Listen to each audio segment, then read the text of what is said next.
can read it real quick.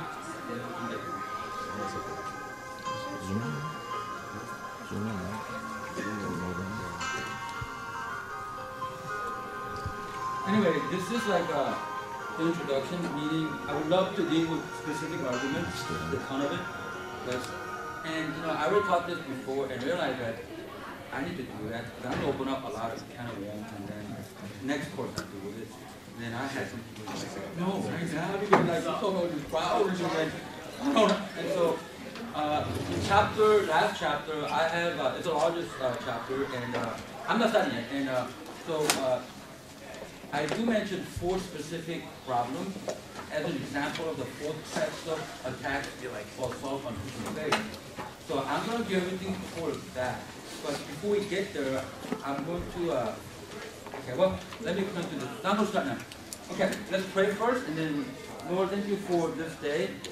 You know, we are not here just to increase the size of our brain, although it may happen, Lord, because a lot of the attitude, but you know my heart, Lord. You know, this came out of desire to reach out to people who use intellectual society, and sometimes it's real issues. Most people, they're just a convenient excuse, high personal reason for not wanting to believe in Jesus Christ. But you know, this is used and has been used as a so-called legitimate stumbling block to theism, to believe what we believe. And so, for that reason, I think I started thinking about these issues many years ago. And so, it's I toward reaching out to people with the gospel of Jesus Christ. And so, Lord, I just ask that you would keep that in mind for us, so that this has actually a purpose greater than just facts that we're going to be learning and how to argue things about it. I appreciate the people who have come. This is a long class, but I pray that this will feel like a very short class, hopefully because of the excitement of discovering perhaps things that they have not studied before, so that you will all cause them to be excited about what actually takes place here. Again, thinking about some of the friends and professors who do not believe. And I hope that there's a desire to apply this in reaching out to them when the opportunity presents. In Jesus' name we pray. Amen. Okay. Goals. There are 2 goals. I'll start with the goals of the class, the goals of the course. There are 2 different. First of all, open the booklet, and so the class itself, the goal is, there are 3 facets, the 3-pronged goal for this class. One is, you need to listen to the lecture, which I'm going to do.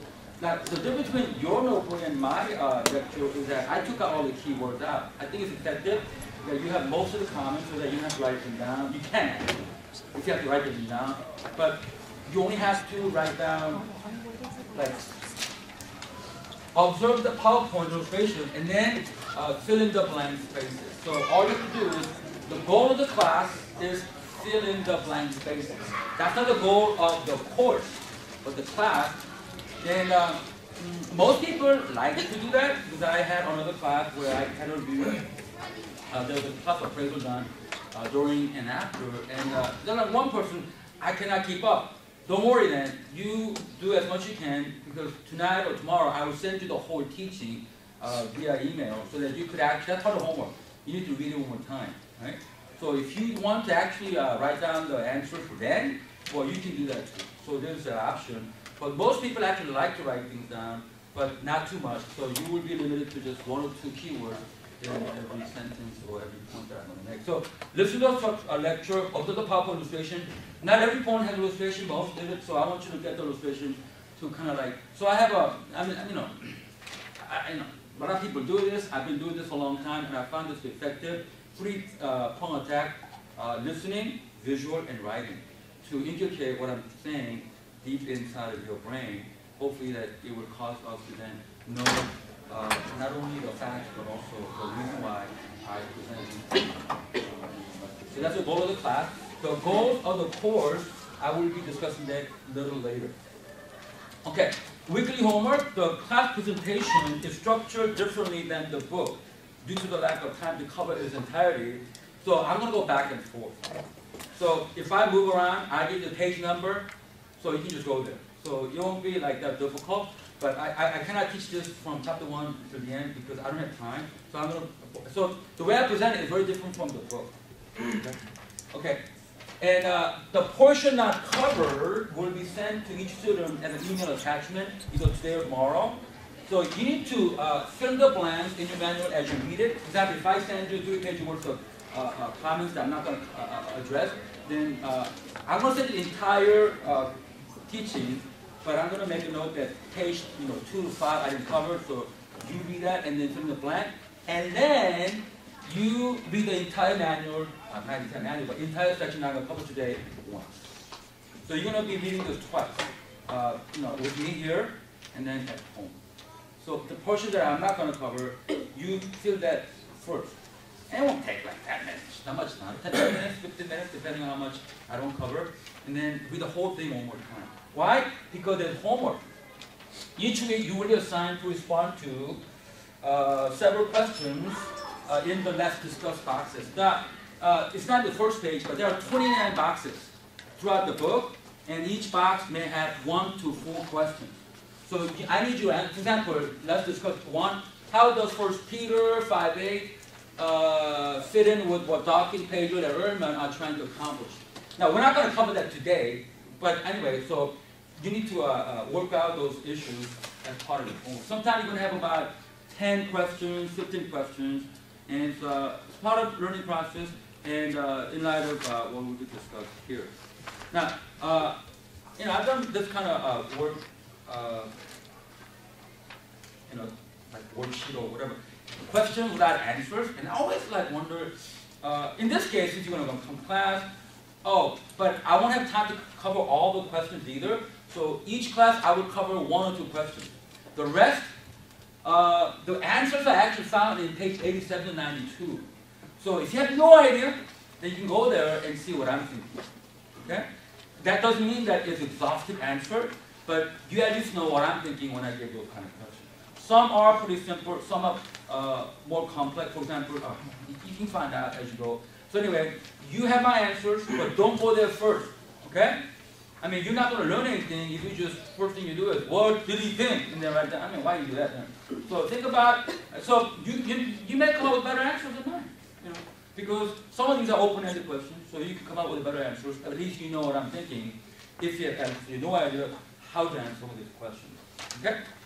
And then, finally, there's a weekly verse that you need to memorize, and then there's weekly prayer list. So we're going to memorize 3 or 4 scriptures.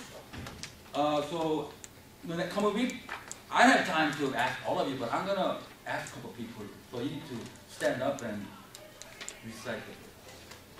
Okay? So like this coming week, 1 Peter 3:15, that's what we're going to memorize. And so, please memorize the verse that will be up by text. Also, the prayer list. So at the end of the class, I will give you a verse, and I will give you a prayer list. Okay? But not right now. Any questions? Okay? Okay. Chapter 1, page 15, goal of the study. So I'm going to get to that first. Chapter 1, I'm going to do that next week. Because the reason is that I want to cover what Ehrman and Pedros and Dawkins are actually saying. But that particular argument is found in the 2nd section of chapter 6. So I'm not going to do it today. I'm going to wait until next week. But I want to just go over the goals of the study. Number 1, the goal of this study, therefore, is to augment, strengthen our intellectual capacity in dealing with critical issues relating to our faith. So the, I go a little easy, slow right now. Augment. You can just your word that perhaps better capture, but strengthen. Establish with sometimes I may miss Spanish without knowing, so excuse me. Okay, so anyway, that's what we're going to do. Why? Not only to survive, so let's not be let's survive, okay. Yeah, survival is very important, but also thrive in this open season, declare against conservative Christians, or historic Christian faith. It's probably a better term. So it's open season, it's always open season. At least animals, there's a break every now and then, but regarding, historic Christian faith, it's always open season. And they're all out.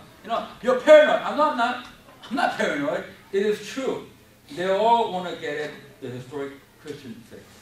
No question about it. Okay? Some are a bit more clever than others, but it's open season on our faith. So don't think that I'm exaggerating. This is, I'm not saying every professor out to get you. I'm not saying that at all. But everybody who knows anything about the Bible, who do not believe the Bible is true, seem to be having field day trying to somehow subvert a variety of aspects that we have found to be basis for our worldview and our very value upon which we live. So we don't want to just survive, but we want to thrive. Alarmed by all that is going on, number one, we can easily settle for quick, easy, and quoting from the Bible answers. What's wrong with that? Okay, well, I just know this. If you're talking to people who don't know really that much, this may be okay. But there are some people who know what they're talking about. So you don't want to, like, give a glib answer. Okay? And also, we can quote the scripture, that's fine, but then if they do not see Bible as authoritative, then it's actually useless. There's a point in which you do cite the scriptures, but you want to kind of wait. Depending on the individual, obviously, but we want to be able to neutralize those arguments that they have so that we could actually give them the scriptures.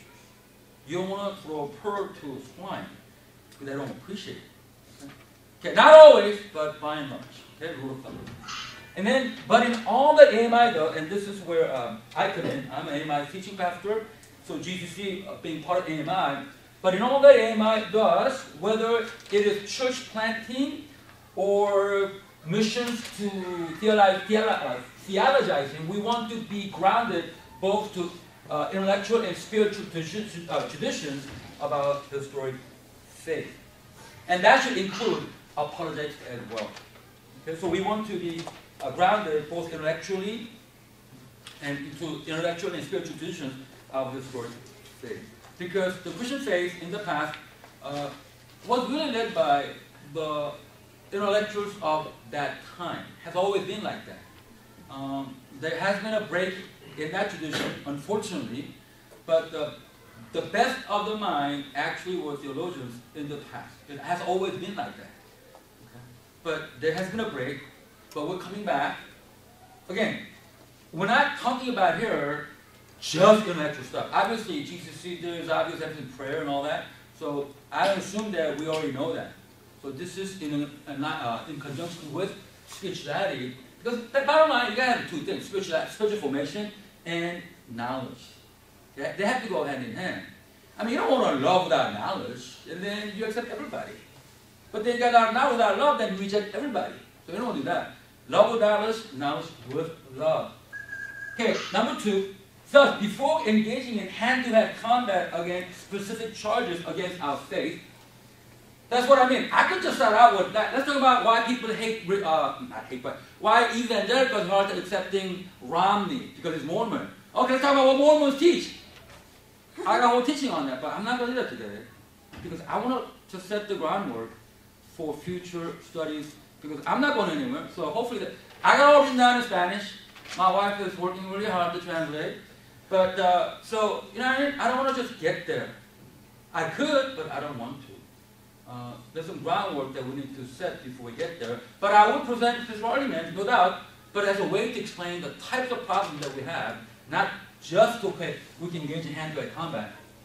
The first task, therefore, is to lay down necessary theological, philosophical, and historical groundwork.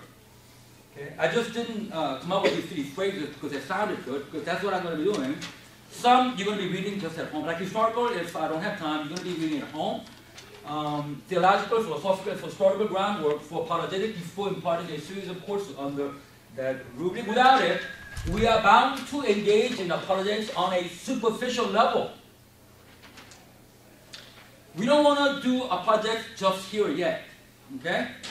We want to get at this level first before we see the part that is obvious to everybody, right? So Romney is seen here, Mr. Romney. Okay? And I tell you what, I don't. What? Never mind. That's not. Political. Okay. So we are bound to engage in apologetics on a superficial level where any gain made at the outset may be offset by inadvertent oversight and negligence in the strategy and substance of our argument.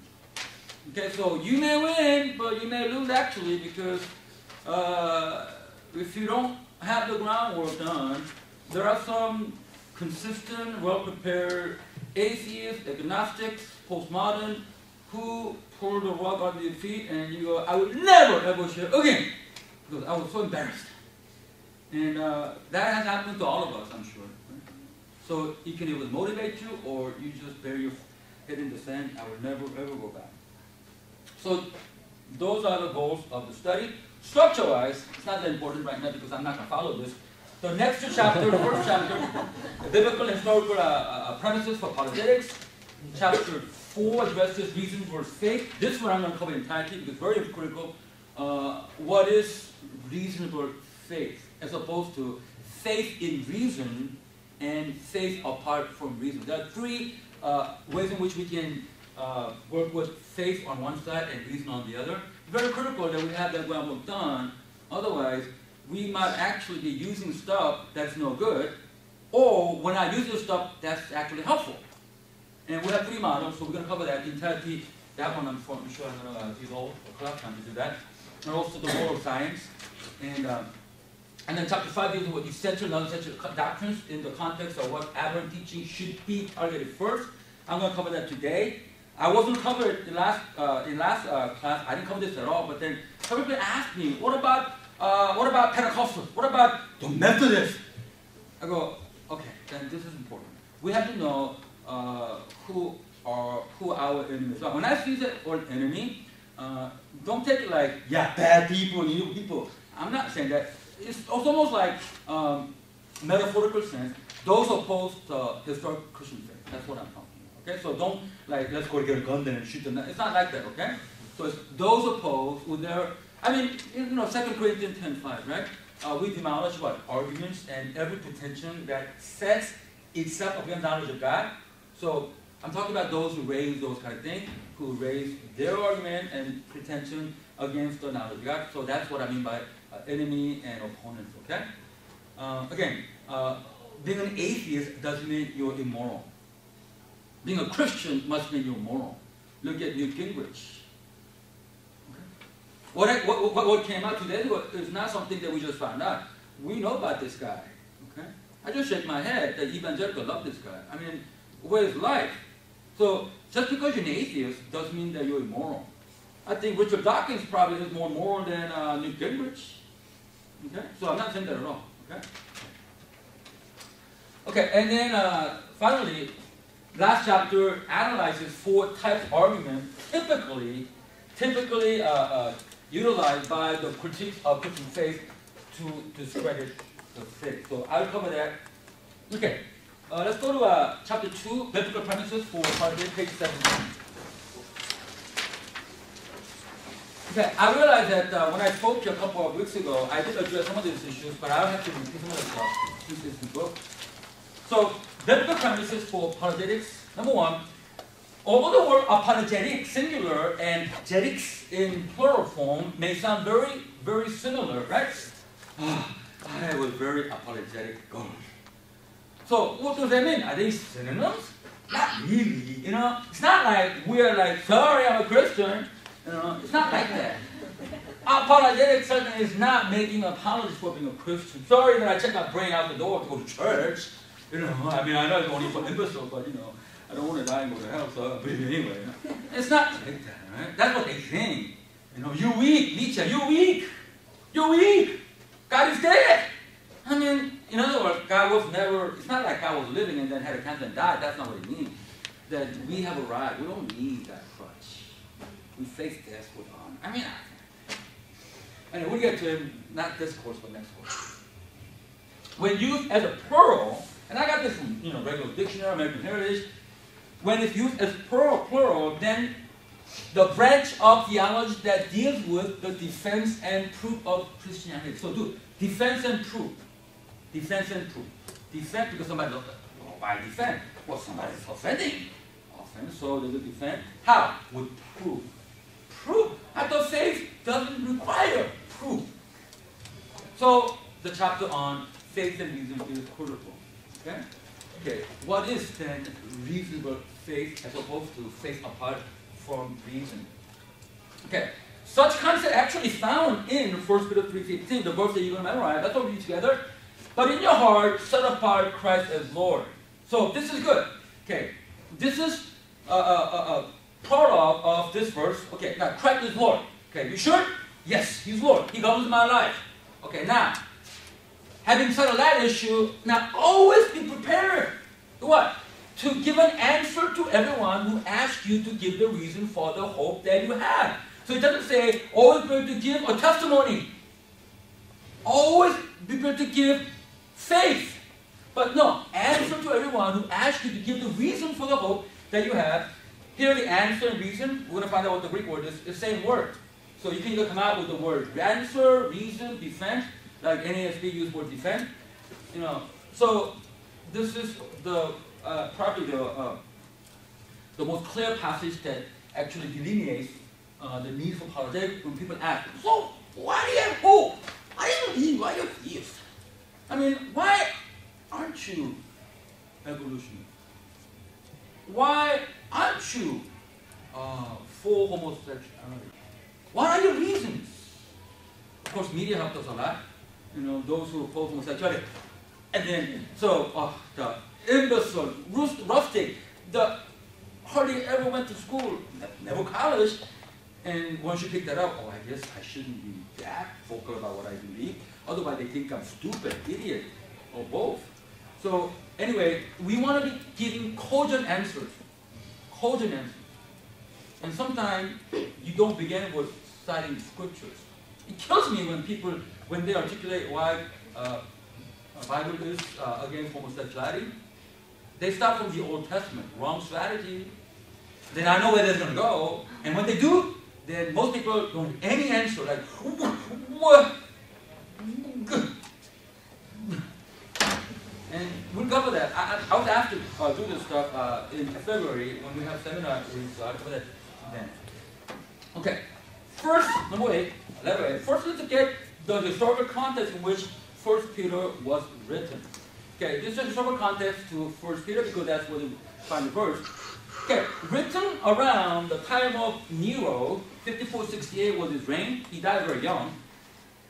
There was this brief yet very intense persecution of Christians in Rome by Emperor Nero. Now, this is a very critical event, but again, you know, I can't digress so much. It was a local event. It was very brief, but it was intense. And Peter was there, suffering, and he will die at the hands of Nero. By the way, there are now revisionists who say that Nero never blamed the Christians for starting the fire. Now we know that he started the fire, but now there are revisionists who are saying that there's no proof that Nero dumped this on the Christian and then justified the persecution of Christians. But actually we get this information from Tacitus, the 1st century Roman historian. So, and then they go, well, he added that in. Well, then it's like, if they, see, this is another chapter, but another book, but if they say, Tacitus, that was kind of added in later, you know what? Then you know what? You can no longer use his book, Annals, to do any kind of background historical work. So why do you selectively always, well, when he favors Christian view, Christian history, then it was tainted. But the rest is fine. You know what? You can have the cake and eat it too. If you discredit him, then just burn it. But of course we cannot do that. Tacitus is very, very important, understanding the 1st century Roman Empire. Okay? Anyway, so this is not something that just we invented. It comes from Tacitus, the Roman historian. Now, Apostle Peter penned this letter, however, to the Christians spread throughout Asia Minor. Yeah, I'll be going there in a couple of weeks. Turkey. Asia Minor is Turkey. Okay? So you got to understand. See, a lot of times, you know, well-meaning pastors, 1 Peter, there are like 5 or 6 references about suffering. So, because we've seen enough Roman Empire movies, suffering, lions and tigers and all that, right? You know, it did happen in the 1st century Rome, but it did not happen in Asia Minor until the 3rd century by Decius and Diocletiano. That's Spanish. Diocletian. Okay? The empire-wide will not happen until the middle of the 3rd century. He wrote a letter to people here. They weren't suffering physically as they were suffering in Rome. That's very important. Okay?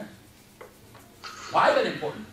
In short, they were the victims of ignorant talk of foolish men who insulted and accused them of doing wrong. Now, I don't read here being eaten by lions, do you? They were being eaten by lions, but in Rome, at the time this was written in the middle of 1st century, like 63, 4, but people in Asia Minor were not going through that yet. Not until later. Asia Minor actually, people in Asia Minor did suffer this kind of persecution in that latter part of the 1st century by a guy named Domitian. Okay? That's when the Roman persecution started happening in Asia Minor, the latter end of the 1st century. This is like the middle of the 1st century. Why did they do it? It is really important. That their social milieu is like ours. They were attacking them, their views, their worldview, just like they do here. You are, what? You still believe that? You are intolerant. You are narrow-minded. All those terms that people use. You are a hater. I mean, you know, I'm not a hater. Yeah, well, you don't accept most. You're a hater. When our discourse is that jaded, it's hard to actually talk. But sometimes we cause that by being as jaded as they are. Okay? So when I talk homosexuality, I don't do any of that stuff. I just take an argument. Oh, you say there is a scientific proof that homosexuality is actually inherent, intrinsic. Oh, where are those studies? Because I know the 3 studies that were done, and none of them prove anything. And I give them names, I give the facts, so that goes out the window. You say that Greek word used in the Bible can also mean to male prostitute, or no, actually at that classical time, those were used to refer to male passive. So those translations in the Bible stand. So what do you got to say? So you may believe that, but you cannot use science nor Bible to believe that. You believe that because you want to, but you cannot stick that to me by saying the Bible says so. Like that. There's a way to do this. I'm not saying they're going to be convinced, but I want to shut them out so that I could share the gospel. That's what this is about. There are some people who don't need any of this stuff. They go, I'm done, I need hope. Can I talk to you apologetics? No, I need Jesus now. I want to talk apologetics. Jesus. No. I suppose a lot of wealthy people in the mountains, maybe they don't really care about these things. But we live in the city. And by and large, you're going to find more people like that here than in the mountains. I was in the city of Mexico, so I dealt with citizens where this was relevant. So you're going to talk a foolish man, insulted, and you're doing wrong. Then what do? That's what, have a defense. Okay? Always what? Be prepared to give an answer to everyone who asks. What? Ask what? The reason for the whole thing you have. That's mine. But make sure you have the heart. With what? With gentleness and respect. Because if you talk like talking them down, I'm right, you're wrong, you win the battle, but you lost the war. In other words, yeah, you may be right, but I'm not going to believe anything you said because you really think me off. No respect. You talk me down. You treat me like I'm stupid. So you lose the war. Again, it's a figure of speech. I'm not saying that you actually are in physical war. So what they were saying against Christians, there were 4 main accusations, of which 3 were superiors and 1 with some merit. There were 4 main arguments, or 4 main accusations, through which they were saying that you guys are bad, you guys are doing wrong, and Peter said, you got to have an answer for these guys. Now, there were 4 main arguments against Christian faith. So one was that they were cannibals. Amazingly, the charge of cannibalism. Okay, now I never mentioned this in the sermon without really mentioning why they believe like that, but I think you figure this out. Why would they? Now, you know what? Just like this. The real reason is not that. Popular reason always works like that. To get the mob mentality going. Mob. Then, you know, yeah, he killed my daughter! I thought so, but yeah, she kissed my daughter! Let's go! What? He did? Then that's my, the real reason maybe that this guy is my competition for business. You know. But then, yeah, he's my competition, and let's go help me! So I can make my money, you know. But if he kissed my daughter, raped my, then, so these were superior reasons that worked really well. Okay? Not the real reason, the superior reason. But there's some veneer of truth, except this one had no truth, except they made a tangential connection to cannibalism. So why did they say cannibals? No, you know, that's doing wrong. You do wrong, you eat other people. So, from what in the Bible could they possibly present this kind of argument? Yeah? John chapter 6. Oh, well, I mean, yeah, something like that. You know, eating his flesh, yeah. You know. Having heard that they eat the body of Christ and drank his blood. Do we say this? Of course we do. Do we really need this? You know what? Catholics do still transubstantiation. Now some of these words I say it, but you go, what is that? Or it's because I mispronounce the word. Transubs. And then, Kate, what do you tell me? I mean, yeah. You know that word? They still believe that, but we don't. There's a symbolism with faith. Anyway, they eat the real blood. So bad people! Woo, immoral. Immoral. How could that be? Do they really think that they did that? One or two. But I don't think they really did. But it was effective. Effective to destroy their reputation, their business. And then the second argument against them was they commit incest. Okay, how could they come up with that? I mean, if they really did that, that's really bad, right? That's bad! Evil! Peter said, yeah, those ignorant guys, oh, these talk, malicious talk. We commit. Now, where in the Bible would they get that to turn that into something like this? You know, love your what? Brothers and sisters! Yes, they did that.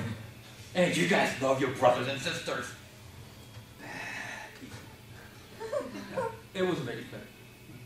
And the third was Christians became the scapegoat for any public disasters that occurred. So anytime there was a major disaster, Christian became the scapegoat for any public disaster. This is the word Christian. For it was reason that the traditional gods of Rome were angered for having been rejected by many who converted to the Christian God. Now, I mean, that is not so spurious. You know, local guys are mad. The mystery religion of Rome, these guys are mad because you guys turned your back against our gods previously. So all this disaster happening because of that. So always Christian scapegoat, scapegoat, scapegoat. Also, it was not justified, but really effective. None of this are justified. The one, however, was justified. Okay? But at first, go, how could that be? The charge that really stuck was that you Christians are atheists. Okay, how is that? How can Christians be atheists when they actually believe God? Right? Now you think, why would they be considered atheists at that time? Think about it. Because it kind of makes sense that they thought that Christians were atheists. Okay, this is their reason. This is their reason. Okay, moreover, it was said that Christians were atheists since they what? They rejected nature, rocks, trees, animals. It was animism, polytheism. So these people worship rock, they worship mountains and trees and animals. And when the Christians said, these are not God, then you're atheist. That's why they were called atheists. That makes sense. Now this Octavio, the first emperor of Roman Empire, who became God-man. So this guy was like venerated, you know, Pontius Maximus. So they said, no, he's not God. He ain't God, then you are atheist. Now this charge actually was merited. And Christians actually said, well, yeah, as far as that goes, we're atheists. As ridiculous as this may sound, letter A, calling Christians what? Atheists. This charge has some merit from the viewpoint of animistic Romans. And I I'm going to mention this guy and then make an editorial comment about how we approach somebody like this scholar that I'm going to mention. Very famous scholar from Harvard. His name is Harvey Cox. Maybe some of you guys may know. He just retired from Harvard New School. Wrote a book called Seculacy, 1965. A very, very important book. He is what we call liberal progressive theologian. Very popular, very, very, I just read a couple books of it. Okay, one book in particular, and then some articles. And then this guy wrote in 1965, actually I learned this from him. I never read this anywhere. I read this in his book, and I go, well, that makes a lot of sense. This is what he said. He said, the Genesis account of creation really form of atheistic propaganda. Okay, the word is missing here. The Genesis account of creation is really a form of atheistic propaganda. And I know that these words are probably like for effect, atheistic propaganda. Why? Because you see the mountain, people thought it was God. Right? This is the world they live in. And so it is designed to teach the Hebrews that the magical vision by which nature seen as semi-divine force has no basis in fact. Because Genesis started with this. Nature is distinguished from who? The Creator. Whereas before, animistic, the nature is divine. Nature is the deity. But Christianity came along and said, no, wait a minute. You got to distinguish between the Creator and the stuff that He has made. Things that were made are not divine. Yahweh, the Creator, number 2, this is all Harvey Cox stuff. Yahweh, the Creator, is centered outside the natural process. So now God is moved from the mountain in the sky, so to speak. He's outside of the creation. Okay? So Yahweh, the Creator, is centered outside the natural process. Nature is neither His brother nor His God. And as such, it offers Him no salvation. The nature offers no salvation. When a Hebrew looks up to the hills, the Hebrew man turns from them and asks whether he can gain strength from nature. And there's a psalm that goes like this. The answer is, not from the hills, but from Yahweh who made heaven and earth. Where would my help come from? Not from the hills, but the one who created the hills. That was the message. And the Romans said, oh, you are atheists. Okay. So now, I won't get into this right now. That's what's called secularizing. Oh, that's a bad word. No, actually. Secularizing is okay. Secularism is an ideology that should be shunned. Basically, secularism is saying that I don't care what you do in your privacy. You want to believe God? Do it in your synagogue and church. But don't bring religion outside the public arena. We want this secular, naked, free of religious symbolism. That's secularism. That's not obviously very good, and that's not what the founding father had in mind either. Believe me, that's not what they had in mind. The founder of Philadelphia, Ben Franklin, certainly didn't think so. But they did say that, oh, anyway, so the way this worked out was that Christians were labeled being anti-God. No, they were anti-God as in things created. So these were the charges. Now, how do you defend your view? No, you guys are the devil. This is wrong. It's wrong. Why are we wrong? I'm wrong, but you're wrong. I mean, you could do that, right? You can make a mark by doing that, but that's not what Peter said. Give them a closing argument. Present an argument. Present a defense. Proof and defense. So that they will be ashamed of their argument. Now, so when Christians endorse the observation, so when Christians, let us see, when Christians endorse the observation of Paul who said, now this is the verse where we get where the Christian at the time got the idea that the things of the nature are not divine. Although Romans, this is what Paul wrote in Romans 1:21, he said, although Romans claimed to be wise, they became fools and exchanged the glory of the immortal God for images made to look like what? Mortal men, birds, animals, and reptiles. So there you go. That was Roman society. Very animistic. So Paul said, no. The Romans thus then called him and all the rest of them, you are atheists. So in this context of mostly trumped up charges against the believers, Peter, this is St. Pedro in Guatemala, the picture there. See, that's a That's a rooster and that's a rock. Okay, it's a very Catholic country. So in this context of Moses' trumped-up charge against the believers, Peter exhorted them to have a well-prepared answer to those who would accuse them of doing wrong. So that's the context. Okay? Okay, now, before I proceed with other stuff, I want to make one comment that's not in your book. Okay.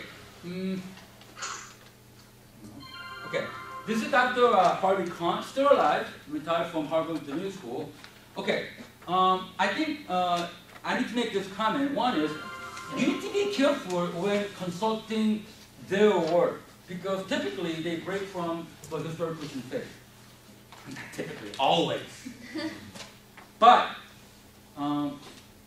it depending on your level, I wouldn't recommend consulting their work right now for many of you guys. But we can certainly learn from their scholarship. De vez en cuando. Doesn't mean it's studies, de vez en cuando. Every now and then. That's what I mean. Every now and then.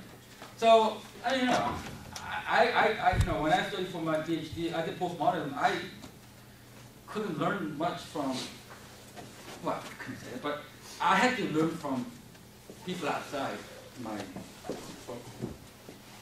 almost 70-80% of the books were from the other guys. And I learned a lot, both good and bad. Good so I can learn, bad so I can attack. Not attack, but, you know, dialogue. You know. Okay. So anyway, I need you to know that, because if you shut them out, then you can't really be a scholar. And we do need Christian scholars who pray like Pastor Joe. It's like that.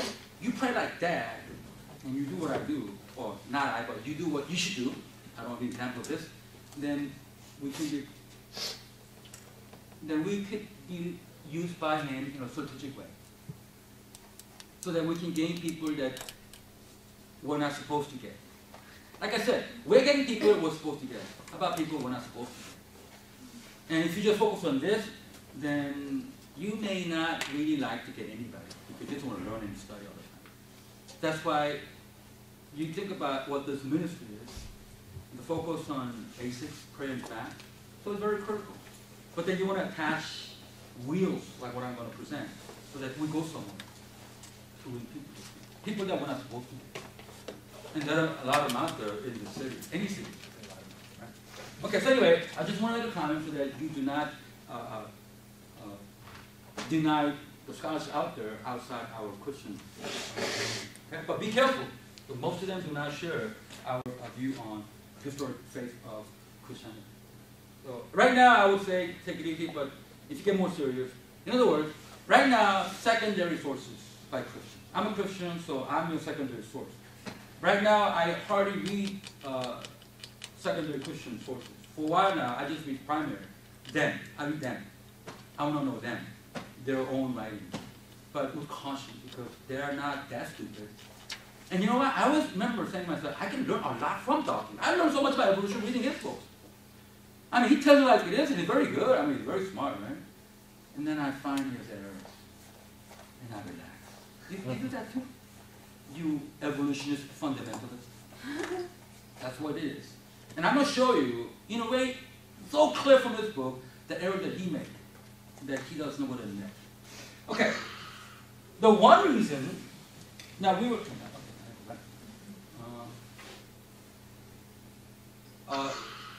B, now we will see how church fathers responded to these charges later in the study. But now, let's consider how we will respond today. In today's world, calling Christians atheists, nobody calls them atheists, obviously, right? May be equivalent to calling us, considered Christian, things like, you are narrow-minded bigots, is one. For example, for being disagreeable over issues like homosexuality and religious pluralism. When you are known as exclusivist, that only Jesus, then you are narrow-minded. And then if you do not agree with homosexuality, then you are bigot, hater, right? So, I mean, who wants that kind of label, right? I don't. If I had to avoid it, I would avoid it, okay? But sometimes you cannot avoid it. But, don't try too hard to hear that right away. When you cross that bridge, then you cross that bridge, okay? Because this has a tendency to kill the dialogue. Become very polemical, and you can't really present defense in a polemical situation. Okay. Okay. Now, A. There are some, perhaps many, in letter A. There are some, perhaps many Christians who would rather change their views on the spot. Avoid being stereotyped or criticized or even ostracized by their co-workers or acquaintances. How do I know this? Well, look at Peter. Why do you think he said, I don't know the guy. I don't know the guy. And he cursed, I don't know the guy. Why do you think he did that? And none of those things were fit. That's just how we are. We get threatened and like, yeah, sure, monkey. Yeah, sure, my ancestor monkey. Now, that will for comical effect, but it deserves a much better treatment. And we'll do that. Obviously, I need to do that. Right? So, like, Jesus, what? I'm not that narrow-minded. Maybe they are. I'm not. I'm an open-minded Baptist. So, Jesus and Allah and Buddha, they're all right. I'm just good life. Okay, bye. And then, what did I do? I hope nobody hurt me, especially God. Because public defense of our faith is critical. Okay? Besides, if you do that, then you just lose self-respect. Okay, one reason is that many are often unprepared to respond to specific questions or accusations regarding Christian belief. We know more about even as a statistic, that is down 2%, than actually how to deal with this kind of issue. Because that's where our interests are. Who's going to win today? Packers? Oh, they already lost, right? Good thing team was not playing, otherwise half the church will not show up. Okay, so instead of sounding ignorant, the Greek word dalia, I'm going to explain that word later on, or offensive, they are not agreeing with the accusers. Like respond, believe, and accuse. So I often wonder whether this is one reason several national surveys that indicate that many evangelical Christians, now this is a term for people like us, Bible inerrant, Bible is true, Jesus Christ lived, died, went in heaven, literal resurrection. So evangelical Christians believe that one can go to heaven through other religions. Now, for example, this particular survey was done a couple years ago by Time magazine. The question was, can a good person who doesn't share your religious belief attain salvation or go to heaven? And whopping 68% of evangelical Protestants said yes. That's all I mean. I remember my wife telling me that. I go, you gotta be kidding. Let me see that. 68%! Before it was like 38. How did it jump like that? Now, to me, that's road to self-extinction. Okay? You kick that up, and then why we have church? Just join Buddhism. Seems like they do a lot of meditating and not much social work. Okay, kind of the person, and then no. That is only 5% higher than the response given by the non-Christian sample in the survey. Non-Christian, 27% of non-Christians thought that, no, only one religion has salvation. I don't think that means Jesus Christ, but they actually had an excluded category, and we did better by 5%. Something is wrong here. Something is not right here, okay? Okay, number 2, for a group of people who regularly attend churches that routinely proclaim that Jesus is the only way to salvation, that number seems awfully high to me. Okay, now, don't hear what I'm saying. When I say this, don't hear it. Okay, all the religions are useless, no good. I'm not saying that either. You study other religions, and you find that in terms of functional religion, to bring stability to a society, any religion will do, actually. That's what Dwight Eisenhower said one time. America needs religion. I don't care what it is. That's what he said. Pluralist? No, he was just a politician who recognized that you need religious people, whether they be Muslim or Buddhist or Christian, in terms of having an orderly society. Yes, that's Emil Durkheim's functional view of religion. So we are not just trashing other religions. But when it comes to how to get to heaven, yes, then no doubt about it.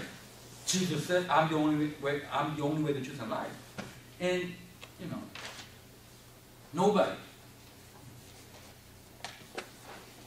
nobody goes to the Father except through him. Does that make me like joyous personally? Well, I have Jesus, right? So it makes me very joyous. But when I have to talk to somebody, like, I know what they're going to say. So you say in a cordial manner, actually, I think that Jesus Christ is the only way to God. That doesn't mean that I diss other religions. I think other religions can be very, very useful in terms of having ordered society here. And you can make a good biblical argument for that, using just the scriptures. How? Under the will of the devil. Well, maybe so, maybe not, but the Bible does give some kind of framework to evaluate other religions like that. But never to a point where, yes, you can actually go there through Buddha and Allah. So that's where the crux of the debate really is. So at least you can talk to them, dialogue them, and at least when they know that you're not dissing their religion, then I think you can dialogue and have a relationship. And then when they're really in trouble, they go, hey, can I tell you that? And then maybe you can present Christ more clearly at that point in time. Okay. Another hot potato issue is homosexuality. For instance, if someone says science has proven that homosexuals are born that way, basically nature over nurture, that's the two arguments. Science, this one, genetical argument, and then biblical argument. That actually those verses that say in our Bible that God is against homosexuality have been mistranslated from Greek words. This is the true translation, and this is not homosexuality. Therefore, you guys misunderstood.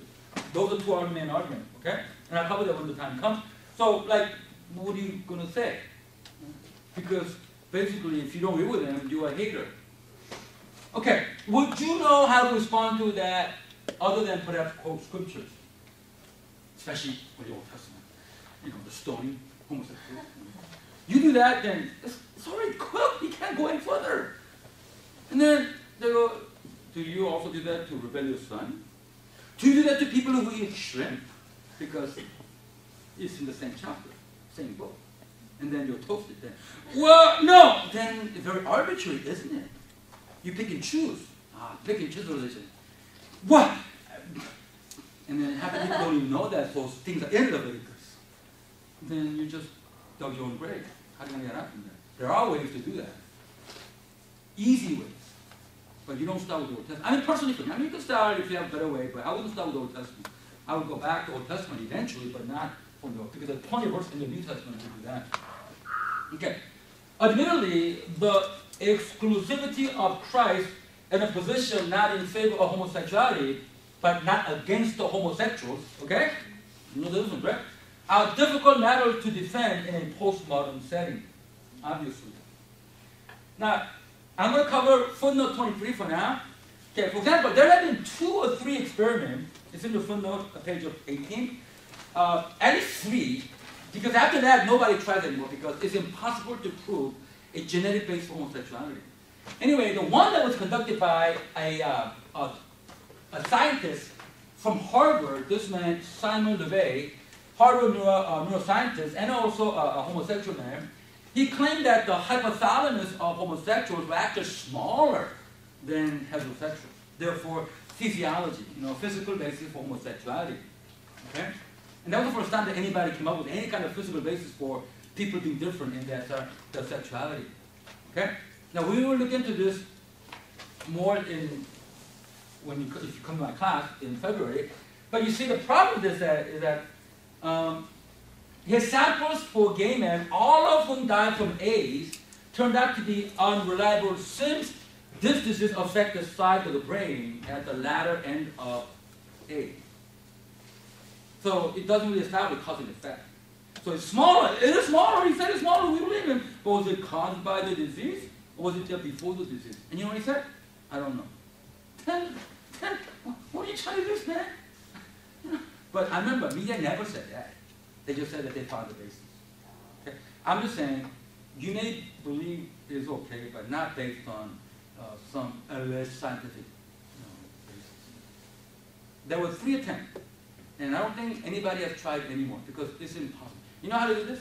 You open the brain of a baby, can check the size of hypothalamus, close it up, and then how they turn out, if they're homosexuals, and then you go, oh, let's see, oh, yeah, smaller, therefore. But who's going to do that? You can't. That's unethical. Very dangerous. Anyway, we'll do that when we come back to that point. Therefore, number 4, therefore, that is all the more reason we need to develop biblical arguments that uphold the spirit of pluralism. I believe that. If you maintain this as much as you can, at the end, you really can't. But try your best to uphold the spirit of pluralism. That's why personally I studied when 9/11 happened. I remember coming here for my father's 70th birthday from Mexico, and I just had to get a Quran. I just knew that it's going to be really relevant. And I found one in Philadelphia, about 2, eventually another one. I have 3 right now at home. And I'm not going to read Quran every single day, you know. I start reading because I got to know this book. I'm not going to talk about Islam unless I have read some of their original source, right? Okay, so am I done already? No. Okay. Do you need anything, Pastor Ron? I'm just checking in on you. Oh, I'm fine. I mean, you should ask them whether they're bored. Okay. Okay, do you guys need anything? Okay, now, in as much as the scripture would allow it, okay, my dissertation was presenting the public witness in postmodern multiculturalism. So you uphold the spirit as much as you can. Because when you have to cross that bridge, the fact that they know that you tried, they may take the bad news better. Because final analysis, bad news to them is that Jesus is the only way. But there's so much you can do to put that in the right setting. It's important. Respect. I respect what you do. I respect your view. You know what respect means? I read what you wrote. I'm not going to base it on hearsay by somebody else, who heard it from somebody else, but I read your book. I read what you said. That's respect. You know what I mean? Well, not right now. You just lived a secondary source like me. Okay. In order that at least we engage in meaningful dialogue with the naysayers of the Christian faith. Meaningful dialogue. This truly is the purpose of this course and others to follow. Okay, meaningful dialogue. Okay, in speaking of being prepared, it is quite useful to analyze the Greek word found in 1 Peter 3:15. The word answer, NASB defend, derived from a compound Greek word, apologia. So I'm going to do a little Greek study here, very simple study. The word defense, the answer, reason, they all come from the same apologia. Okay, this word is a compound word from apo. Apo is like something that comes out, like in this case, this guy is coming out of the house, right? So something is leaving, saliendo, something is leaving from somebody, apocalypsis, you know.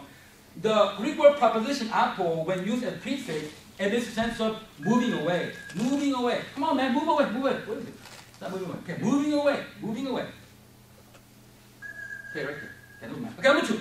The Greek word logos, stemming from the word lego. So lego, no, not that kind of lego. Lego in Greek means I speak. So logos, legos, you know, one is noun, the other verb. So I speak logos. You can say that. I speak logos. I speak intelligible words. So Greek word logos, stemming from the Greek word legos, means intelligence or reason.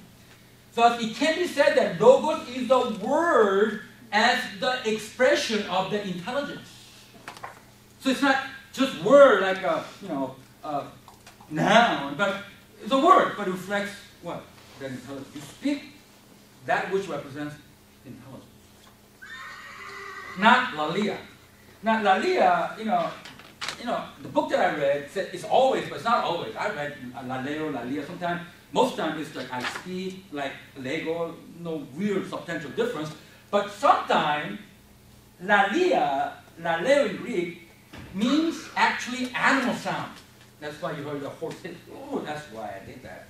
Sometimes laleo refers to unintelligent sound and noise, like that which the animals produce. So while laleo alludes to speaking without necessarily saying anything intelligent or understanding as such. Sophistry. My daughter speaks great Spanish.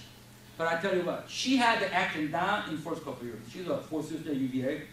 So she had accent down. She speaks, Kate speaks better Chinese than Chinese. My daughter speaks very good Spanish. But like when I heard of Spanish that first couple of years, it was so good. But the shit had very limited vocabulary, hardly any grammar. It was not very good, but it sounded great.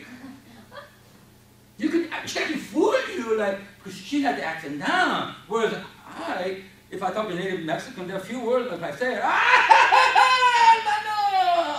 no, natural. You know, you're not a natural speaker, right? Yeah, I'm not. Okay. I mean, you know, I cannot hate that, right?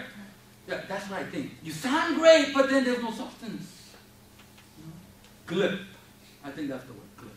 You know?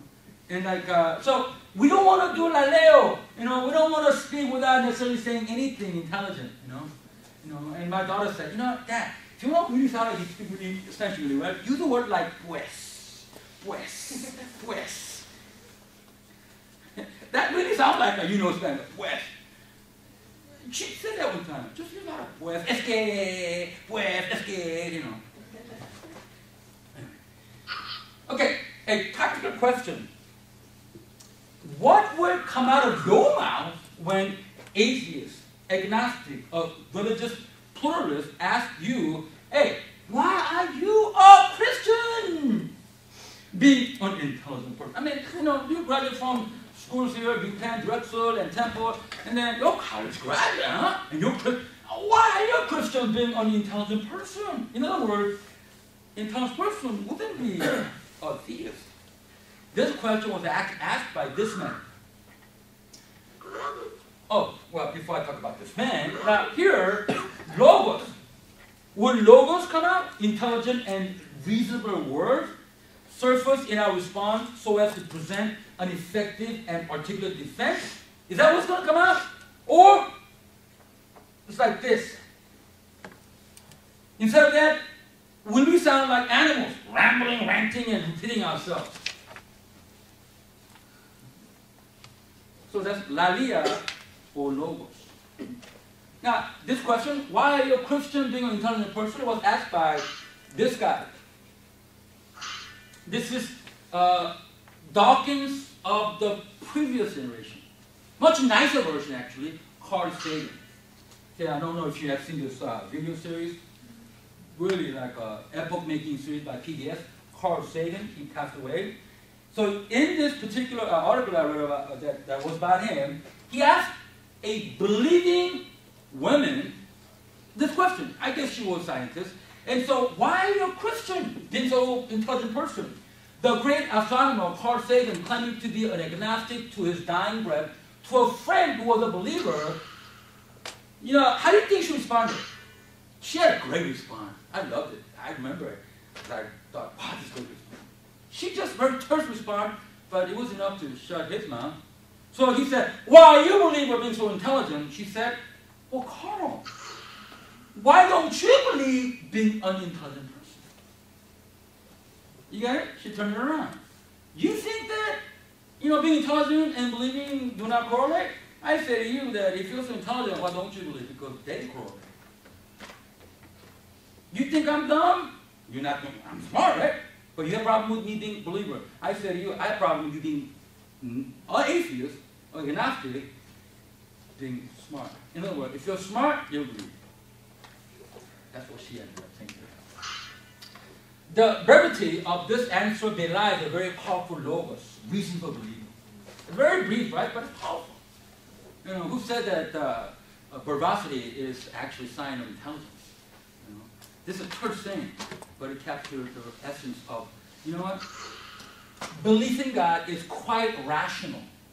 That's what she was saying. It's very rational once the mind has examined all the evidences. That's what she was saying. Because basically, Sam Harris and all the new atheists saying that you don't have any evidence. Faith doesn't require evidence. Therefore, you guys are like this. What she's saying is, no, intelligent means I'm rational. Rational means I examine the evidences and I go where the evidence leads. And I do. That's what she's saying. Does she have leg to stand on? That's what we're trying to do to find that out. Now, whereas 1 Peter is talking about forging a good defense, but 2 Corinthians 10:3-5 is talking about good offense. We need both. Now, this is Paul now, not Peter. Yes, this information you can read at home, but he was talking to believers in Corinth. okay, who as late as 2nd century BC was the center of Dionysian worship. Okay, I'll read anyway. Worship. Yeah. You know, I really believe in giving you cultural context, all the verses, so this is the context. It was Dionysian worship. There were a lot of things that characterized this particular worship, but one was drunkenness in an effort to experience the presence of Dionysius, the Greek god of wine. You know, locura, madness. You know, so Bacchus, is that how it's in English? Bacchus? The Roman name for the same god. So they got drunk, thinking that wine was experienced presence of the presence of this god. Anyway, this was the cultural milieu upon which he brought this particular saying. Which saying was that? For the weapons, okay, let's all read it together. The weapons we fight with are not the weapons of the world. On the contrary, they have divine power to demolish what? Stronghold is the clave, or key. Stronghold. And verse 5 is the key to me. We demolish arguments. We demolish argument. NASP is speculation. We demolish arguments and every pretension, NASP is lofty thing, that sets itself up against the knowledge of God. And we take captive every thought to make it obedient to Christ. This is also apologetics. But it shows a different side to apologetics. It's a bit more aggressive on the offense. And there's one more thing. That actually is also shared by Peter in his 1 Peter 3:15. That's the word here, demolish. Okay, demolish is good from the word, the Greek word that I'm going to show you right now. Here the Greek verb demolish is actually from a Greek noun, kateresis, literally meaning a pulling down or overthrown. Now when you do word study, it gives you some leeway as to which synonym that you can use to kind of like do a sermon on it. So there are like few choices. I like the word pull down. Pull down gives me a clear idea of what I'm supposed to do when I argue against them. Because pulling down, you need a what? Good grip. Now to pull down something, look at this guy. Ooh. Ooh. You need a good grip. Demolish, you know, I can demolish, but this one, you need a firm grip to pull it down, right? So now to pull something requires a firm grip on the object to be pulled. So when I saw this word, I go, I got a good idea how to use this word. In other words, you know, to pull down this, applying this concept to apologetics, it can be said an ability to pull down, it can be said that an ability to pull down the opposing arguments, okay, demolish or pull down arguments and every pretension that is setting itself against another God, you need a firm grip of what? Their arguments. In other words, it won't happen out of vacuum. To pull down the opposing argument will not happen out of vacuum. You do need to pray for them and pray for the session, but you do need to know what? Their argument really, really well. Meaning what? Meaning what? An adequate defense and counter-offensive that could effectively neutralize the false knowledge would require a firm grip, read comprehension on two things. What we believe, what Christians believe. Obviously that's very critical, but also the false knowledge itself. Firm grip. Okay? Yeah, I mean, you have to know them. I mean, you know football, right? They have a scout, right? What do they do? They scout their own team. Hey, coach, you know how to team. Man, scout other team. Why are you scouting my team? I know what I'm doing my team. Scout other team. Oh, I'm sorry. Hey, I was scouting my own team. No, you scout the other team. Tell me what they're doing. You scout them. And good stuff. Get top dollar, right? So, firm grip. I tell you what. If they do not really know why Mormonism deviates from historical Christian faith, and then they just, you know, denigrate Mr. Romney, I have a problem with that. Do you know why Mormonism is not part of historical Christian faith? Well, my pastor said that. What did he say? I don't remember, but if he says no, then it's no. I mean, you know, that's a smart idea from a lot of people, right? But that's why we just settle. One thing about Pastor Young, he never settles. It's always moving and shaking it like and see, we're gonna not settle. Same thing, you know, man. You can settle. Us evangelicals, we don't really work our mind. We just settle. Like, I got my position, and I'm gonna do this, everything else. Yeah, it's okay. You can do that, but we need a few people who do more than that. to win those people we're not supposed to get.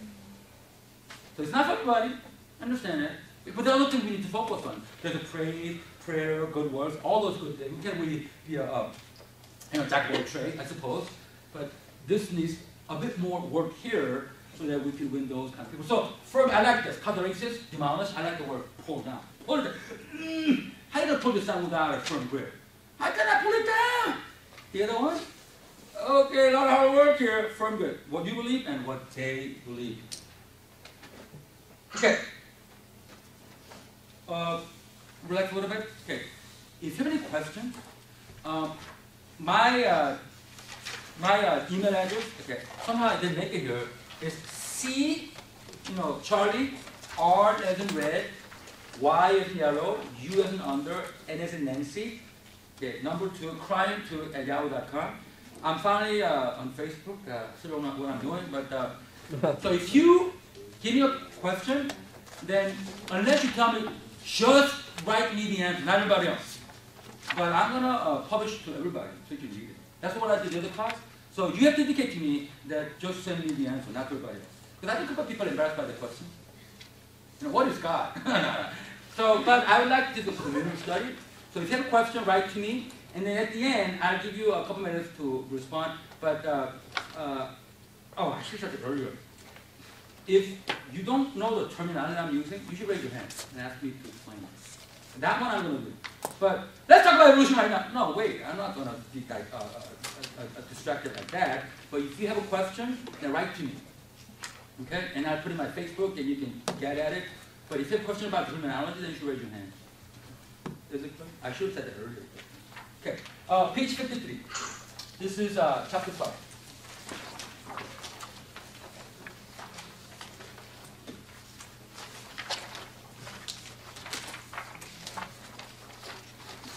So, who are we dealing with? Are we going after everybody? I mean, there are a lot of them out there. Okay. So, priority, target, or apologetic. Therefore, I do not run like someone running aimlessly. I do not fight like a boxer beating the air. What does that mean? Well, obviously, I have a firm target here. But there's so many to get at. So many are against us. You have to choose. You have to choose. Because you can't really get at them at all times. And I told you, my wife read this book, she read the whole book, and she told me, and she studied too, and she goes, oh, I get so privileged with the book. Not bad. Yeah, that too, but anyway. No, it's that there's so many out there, and we have to know all this. Read, like science, and like, historiography, and too much. Yeah, I get it. I mean, it can be overwhelming, so we just want to prioritize right now who we're going to address first. Okay. As noted in the first chapter, enjoy the music a little bit here. Okay. As noted in the first chapter, list of those who, now I didn't cover first chapter, so what's first chapter? We did next week. The list of those who attempt to discredit the Christian faith is very long. We are physically not able to address every one of them at the same time. We need to make a list of priority.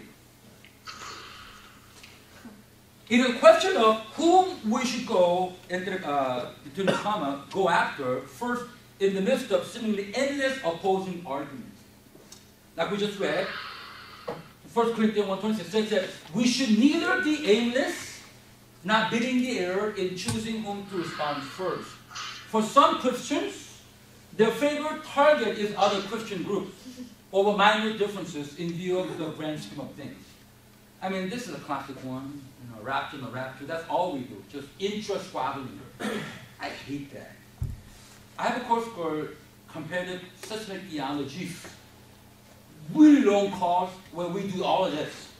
But that was one of my last courses. But that was not as important as this one. When I taught this one, everybody was in agreement. Methodist, Baptist, Pentecost, they were in agreement. When I taught the other course, they were not in agreement. But you know what? They were my friends by now, so as a friend, they couldn't kick me out when I said things that they never did.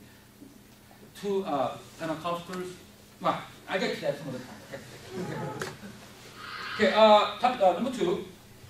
In this chapter, I would like to present an objective criterion through which we can prioritize which disagreeable teaching ought to be addressed first. Okay? Just a matter of priorities here.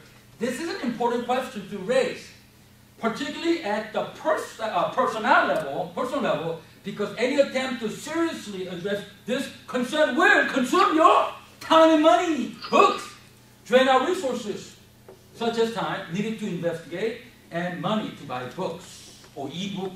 You know what you call it, Kindle? I don't have it, but anyway. You need to buy books, you know. You can't read it just an internet article. So anyway, so you can't really spend all the time doing this, right? You got some other things, like play tennis, you know, watch good movies, PG or less.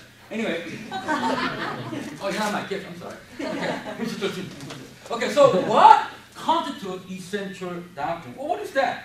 Well, look, for several years in Mexico, I offered a course titled Exposing False Doctrines That Defy Sound Doctrine. This was my house, and Baptist pastors, I fed them a couple times a year, and we studied for a couple of years, a given course. Anyway, so this is a course that I taught for many years, Exposing False Doctrines That Defy Sound Doctrine. One peril that was addressed in this course was judging believers who do not believe as I do theologically. Get this right. Judging other believers who believe that Jesus Christ is Lord and Savior, but they break rapture, for example. Or election, for example, basic election.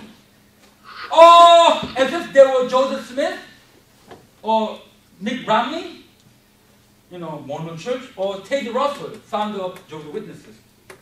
Now my wife says, Brian, the first group that you should mention, teach like right now most people are like, well, I hear this term, but why are they so different from us? Okay, I would actually get to Jehovah's Witnesses today if I have time. But anyway, so we treat them like these guys. And I say to you, you shouldn't do that. These guys are against the historic Christian faith. But if you believe in rapture, and you are Reformed and you do not, you both fall within the parameter of historic faith. You don't really have that much problem among us, but they just go at it. I say that's not the right way to deal with our other brothers. To avoid this myopic outlook that always results in dissension among brothers, I say this: distinguishing our doctrines into two broad categories, essential and non-essential, is imperative. Okay? So ED essential and any non-essential is very important. Because I only going to go after people who mess up this. Rapture is very important to many, but it's not essential doctrine. So I'm going to get to that. It's very important that you know who I'm going after right now, because I'm not going to talk about Reformed theology or dispensational theology right now. We'll get to that in other courses. I don't find that as a parameter that should be included in a course of this nature. Okay. C, yeah, there's Dr. Young. Okay, this is a couple years ago. Actually. Now, AMI, that's the church where this particular, AMI is the group was, to which this church belonged. Now, this issue is quite important to AMI since pastors of AMI are not required to agree on every single doctrinal issue in the Bible. Did you know that? Really? Plurality? Yes! But to what extent? Of course, they do need to be in agreement on certain doctrinal matters, the essential issues, but not on all issues, so-called the non-essential ones as well.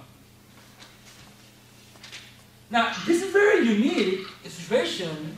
Now, this very unique situation exists in AMI because relationships and trust among the pastors are valued over rigid conformity to all doctrines.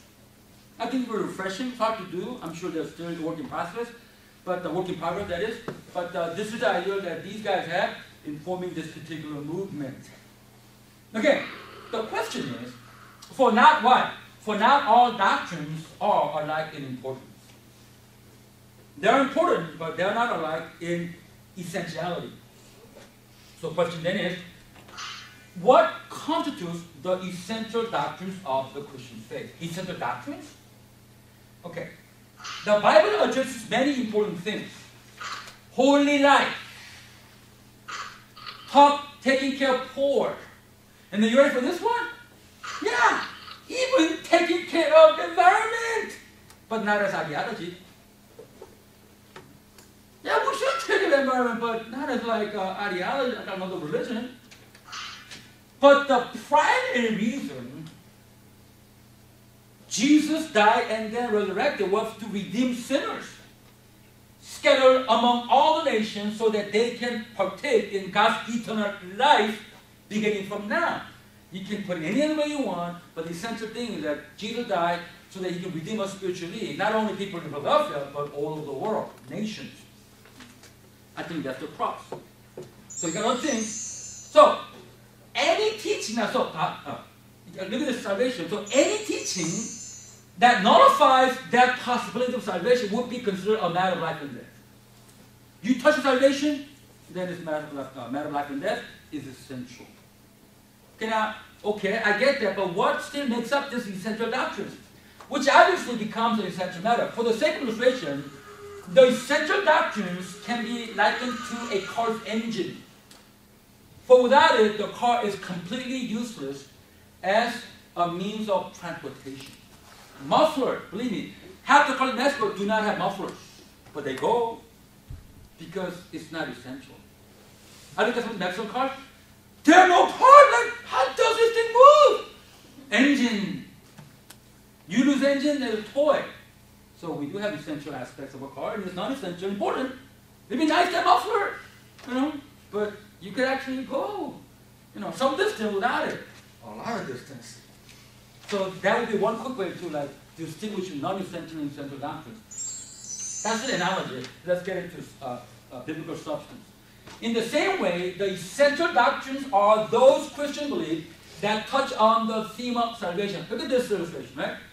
See, salvation cannot stand unless it is supported by essential doctrines. You lose that, you lose that also. Now, again, this graphic illustration, you need some substance from the scripture. I give it to you. Okay. Any correction in these undermine the power of the gospel to save, for the gospel is the power of God for the salvation of everyone. So you lose essential doctrines that affects the salvation dimension of the Christian message. Okay, number 3. Now the biblical substance. The New Testament reserved 2 ironic terms in reference to this sort of erroneous teaching. 2 terms that come from the Bible. One is called a different Jesus and different gospel. And I hope that without me saying further, I will, that different Jesus and different gospel will not say. So what makes this gospel a different gospel and this Jesus a different Jesus? It's Jesus but different Jesus. The term comes from 2 Corinthians 11:4, where Paul said, "For if someone comes to you and preaches a Jesus other than the Jesus we preach," I won't get the Mormonism, but the Jesus of Mormonism is a different Jesus. Why? Because doctrines attached to Jesus is not scriptural. It's not biblical. You're just like splitting hair. Well, see, people say that. But we have this category, different Jesus. What makes him different? What is attached to his identity? Okay? That's where the difference lies. And some people will never be convinced by that, thinking it's splitting hair. But we cannot have too much leeway in terms of who actually Jesus happened to be. Or if you receive a different spirit from the one you received, or a different what?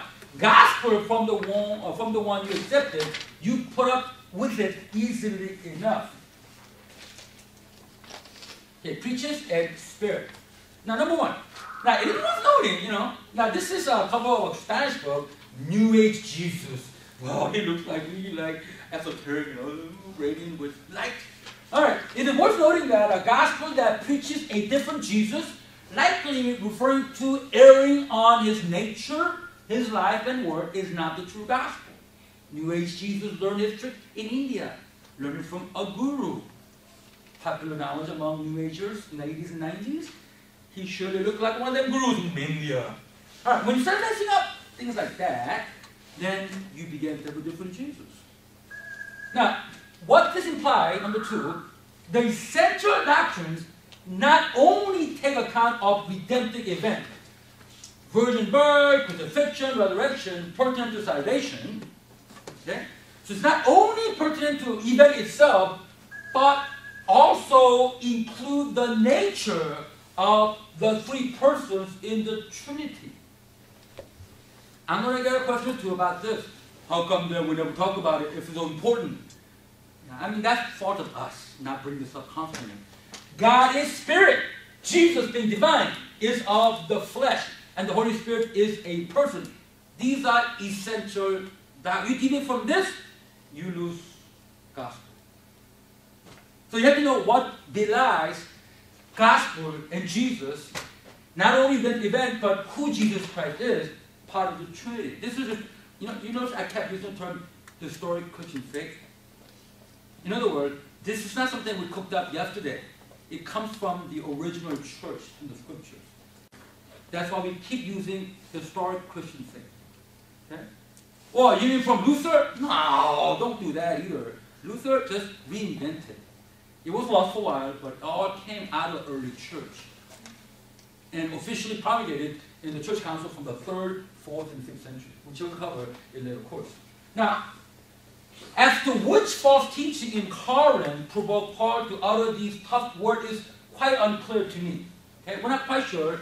I know there were a lot of problems, but in terms of what Christology they were erring on, I'm not really sure. But same cannot be said about why he said the same thing to the church in Galatia. There we know exactly what the problem is. See, in Galatian church, according to Paul, many in that church began to believe that unless you are circumcised, you cannot be saved.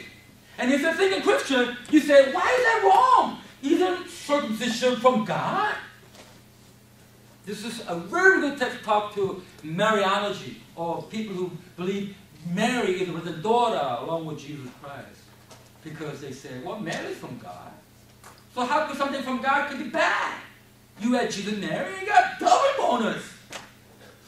Well, circumcision is from God, God gave it to Abraham. But then Paul said, you add circumcision to this gospel, then this is the tough word. Unless you are circumcised, you cannot be saved with this. This is Galatians 1:6-7 and NASB. I'm amazed by God's grace. Yeah, he's amazed by what they were doing with the gospel. I'm amazed that you are so quickly deserting Jesus, who called you by the grace of Christ for a different gospel, which really is not no gospel. Not good news. Only there are some who are disturbing you and want to distort the gospel of Christ. As we have said before, so I say again now, if any man is preaching to you a gospel contrary to that which you received, let it be what? Accursed, anathema. Like, eternal doom, damnation in infierno. And that, you can't come up with anything worse than that. What did they do? They added the gospel with circumcision from God. But then you see, that was different gospel.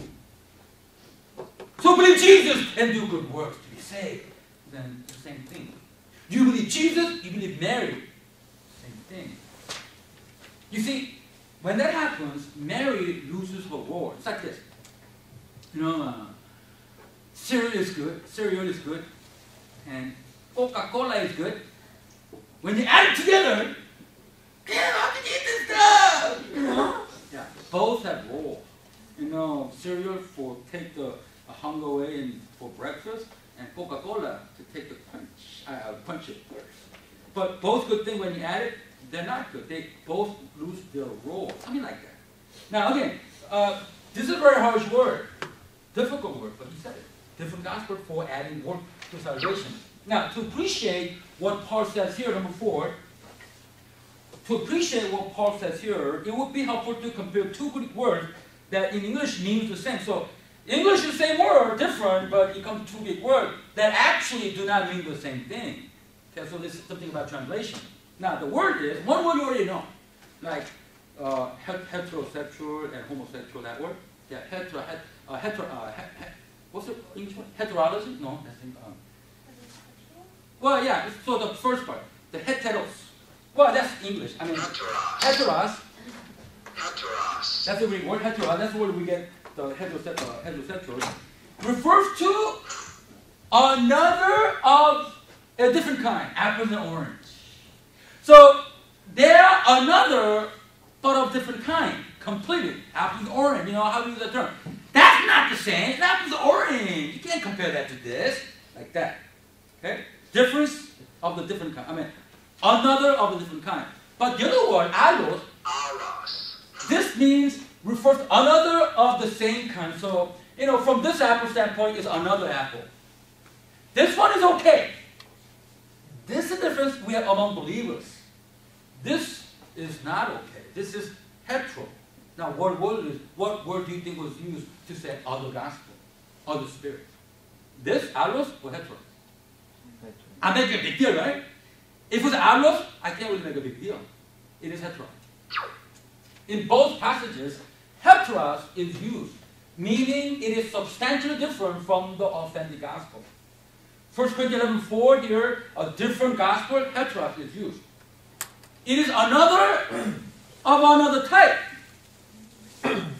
It's apples and orange.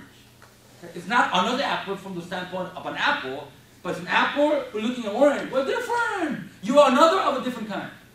Also in Galatians 1:6, by the grace of Christ for a different gospel, heteros is used, the different gospel of another type of another branch. It's not the same. So, yes, the Greek does bear that out. It's not allos. It's not like, yeah, we are different brothers of the same mother. Well, no. We are not related. Your mother and father, my mother and father are strangers. Like that. So, I'll never call Mormons my brother. Nice guys. I don't want to denigrate them. They're overall pretty decent people. I mean, but the truth is stranger than fiction. But anyway, but if I ever talk about Mormonism, ask yourself, go home and look at the divorce rate in Utah. Pro-family, right? Look at it. They are ranked pretty high. Why? I thought they're pro-family. Okay. The age of women marrying in Utah, check that, very young. Okay. And suicide rate among women in Utah, you check that out. And has everything with theology against women. Okay, I'm not making this up, you go look it up. Because Utah should be number one in anti-divorce, right? But they're not top, but they're like 15th or 16th, about 15 years ago in the census. There's a reason for that. And women frequently go to therapists. Why? Because this theology is not very good for women. And you know that, right? Anyway, so we'll cover that when we cross that bridge. Heteros, Evangelion, a different gospel. This is not something that's saved. Now, page 57, number 6. We're going to skip. So the part I'm skipping, I give it to you in the archive through email. Okay, page 57, number 6, it's only 2. Okay, you have to, in your book, it's not number 5, it was missed. But it's anyway. Number 6, another, in terms of the theme of apologetics, another helpful way to distinguish the essentials and the non-essentials is to compare two English words that still resemble their Greek root. Okay, another Greek study. Okay, the word orthodoxy and heresy, heretic. Now, orthodoxy is English word, heresy is English word, right? But they come from Greek word that are, it's called palabra akim. I don't know. Same. I want to say in English. It looks the same. You don't know what I'm talking about? There's a word I forget, but it's mentioned, palabra akim. Okay, first the word orthodoxy is made of two Greek words, orthos, meaning, orthodontist, what do? They give you pain by correcting your teeth. Okay, orthos meaning correct, and doxa, now doxa and gloria. Actually gloria is a developed term. Initially it meant opinion. Opinion. Now there's an active connection to that, I won't get into it right now. But doxa, which originally meant belief or opinion. So orthodoxy is not correct gloria, it's correct opinion or correct view, correct belief. Okay? So orthodoxy and heresy, the meaning of the Greek word aretikos, sounds like heretic, no? Okay, maybe not. Okay, from which comes the English word heretic, which means, heretic, you're heretic! Sounds really condescending and denigrating and pointing finger, right? But it only means this. Ability to choose. Read buffet. She's a heretic. She's choosing. I don't think there's a restaurant that only serves one type of dish, but this restaurant, you can choose. So you go, what's wrong with that? I like to choose. I like to be heretic then. Okay, so that's what it means. So it seems like a very harmless term, right? Okay, let's look at this one.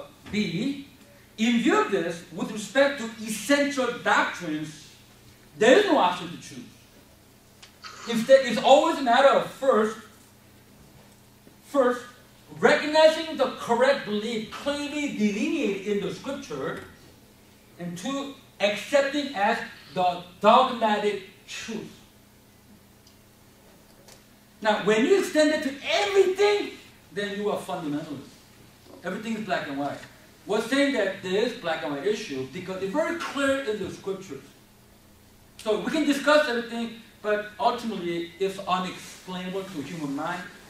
If Bible proposed the following, I get it rationally. Jesus is 50% man, 50% man, 100%, I get it. But the Bible said he's 100% man and 100% God. Well, then the 200%. But this is 100%. Oh, what? Trinity. 3 in 1, 1 in 3. No, if they're 3, then it's 3. But see, so we can argue, talk about it, but eventually it's like dogmatically you believe because it's clearly in the scripture. But you see, that's where the apologetics falls. But again, what is the consequence of doctrinal deviation in regards to essentials? It is none other than separating oneself from the communion with the invisible church, which constitutes of those who believe the true gospel of the biblical Jesus. That's what else. Okay. So if you actually exercise option to choose over essential, then you are actually leaving the historic Christian faith. Okay? I tell you what, there are not that many, but there are certain beliefs that we accept as our essential doctrines. Okay, I checked out one website, they had 30. I looked at it, oh man, no. These are your positions, not essential truth. So I don't want to have too many, but I have few. And that I'm dogmatically holding on. The way I teach, the way I believe, I better have some set of beliefs that I never negotiate. Because I negotiate a lot of the scriptures. But I don't negotiate certain things. Very dogmatic, hold on. Okay, thus when one exercises the option to choose over the essential doctrines, he or she becomes a Mormon, or Jehovah's Witness, or liberal Christian, like Bart Ehrman, whom I'm going to talk about in the coming weeks. In other words, they become modern-day heretics. Look at this. This is God embodied. This is Mormonism. This is Joseph Smith getting a revelation from God in flesh. Jesus in flesh. God is spirit. God does not have corporeal body. So they strike out on theology aspect. God and the study of God, they strike out over there first. And then they believe that Jesus has already returned in spiritual form, living in Atalaya or La Watchtower in New York or New York City. This guy, I'll talk about it in the weeks to come. Okay. This is precisely number 2. This is precisely why John alluded in 2 John 1:9 when he said in reference to those who used to walk with him, with Jesus, part of Christian community, it seemed like they were, but now they deny that Jesus came in the flesh. Now, you know what? You may think that that's just like, doesn't seem a very important point to me that whether Jesus was in the flesh or not, whether he had a body or not. Not just said he denied the flesh. But you see, look what John wrote in regard to those kind of people. If this guy said, it doesn't matter whether he had it, and then, okay, anyone who runs ahead and does not continue in the teaching of Christ does not have God. Whoever continues in the teaching has both the Father and the Son. Here the teaching refers to whether Jesus came in the flesh or not. So what he's saying is that if you do not uphold the doctrine, now this word teaching comes from didache in Greek, and you get doctrine in King James from that word. Here it's come as teaching. But here doctrine is very better. But didache of Christ, the doctrine of Christ here is specifically referred to whether it came in the flesh or not. If they no longer uphold that, then you know what? You do not have God. So he did not take that very lightly. I just have tangential theological difference. No, this one was not. And this is not like Jesus talking on the cross issue, but who is he? Does he have flesh? Yes. Is he man? 100%. And of course 100% God.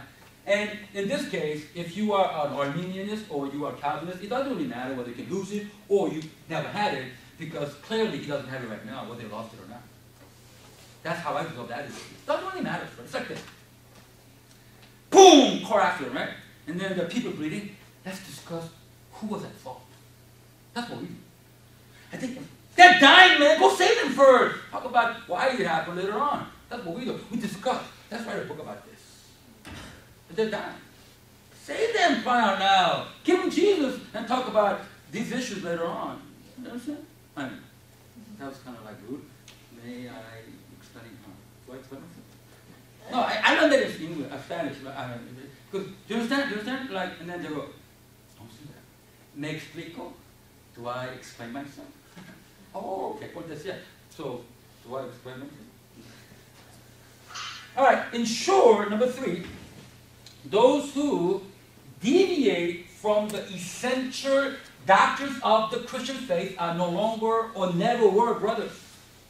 Maybe they lost it, Armenian, or they were no longer brothers. So then, how should we treat them? Well, we were dealing with the issue after discussing, well, I won't deal it here, I can read it, I can send it to you, how to deal with them. So if I just say, when this freedom to choose is applied to the non-essential doctrine, then we have Calvinists and Armenians and Dispensationalists and Pentecostals. Okay. And these guys are all brothers. I don't really agree with this guy. I don't agree with this guy either. Me neither. This guy, I don't agree with everybody on a lot of important but non-essential issues. But I agree with them 100% on essential issues. They all agree on the same. Jesus is Lord, 100% God and man. They're always Pentecostal, Dallas guy, Baylor guy, and a Westminster guy. I tell them, I recognize what you agree on first. Then maybe your polemics will lose its sting a little bit. But they want to focus on what differentiates them first. And I don't really think, why do we do that? Why do we do that? Let's focus on what unites us, and then we can talk about what divide us or separate us. But when we focus on unity, I think it will go much better. Okay, you know what? Lack of time, so I'm going to skip some of this part. Go to, because I want to cover this one today for sure. Okay, page 63. What to look for in the opposing argument?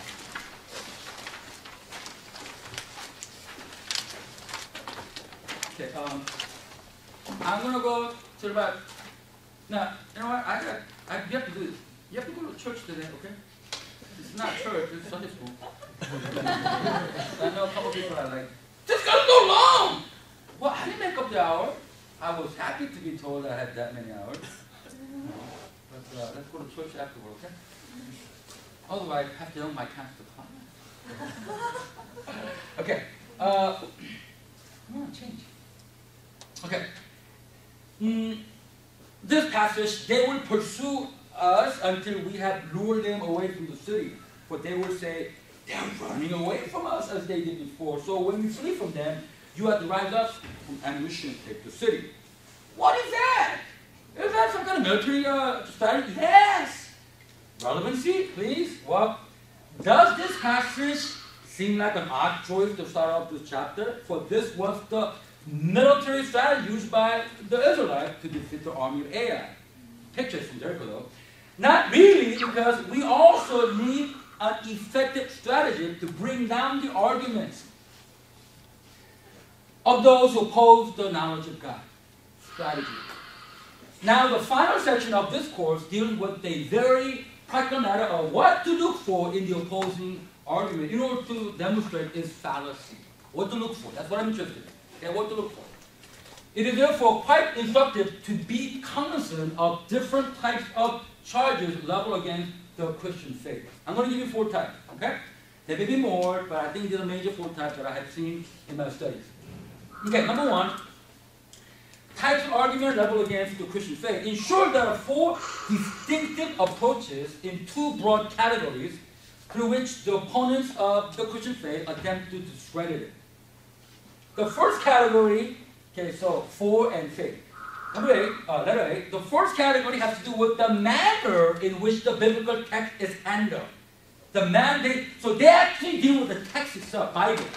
Okay, Bible. So they say, well, number 1 is, the second approach, first approach is they try to handle the Bible, and the second approach is argue against the Christian worldview.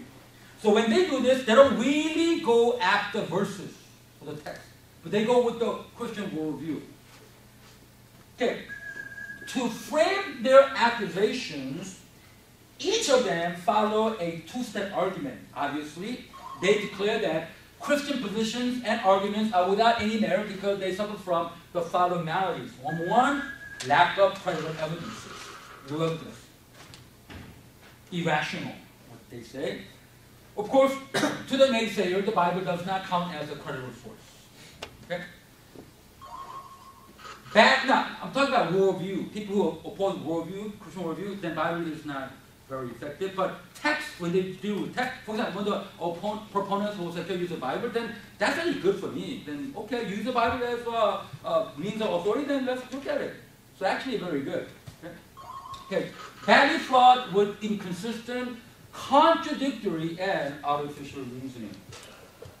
They say, no evidence, and artificial and inconsistent reasoning. Then they insist that, this, now the second part of their argument, then they insist that the arguments are superior or superior precisely because they are backed up by facts and evidences coalesced into a cogent reasoning. So they got the evidence, the argument is superior because it's cogent, it's consistent, it's reasoning in fact and reasoning. Okay, 3. However, I'll show you, it will be shown through example given here that it is their argument that suffer from a lack of evidences. It is their argument that suffer from a lack of evidences and absence of consistent reasoning. By the way, the discussion given here is not exhaustive but representative. The problem posed by major erring individuals and groups will be covered in great detail in later other courses in the future. So representative, no, not exhaustive. Okay, for starters, let's look at one very popular way of discrediting the historical Christian faith, often executed by people who claim to take the biblical text seriously, such as Jehovah's Witnesses, who have their own translation, and Mormons, who despite having other sacred books, do not entirely dismiss the Bible. In fact, Mormons, they carry the Bible first. They give you the Bible first. They talk about the Bible first. And they come home and they give you a gift, Book of Mormon. That's what they do. Anyway, so we're going to go back, these two, not this one.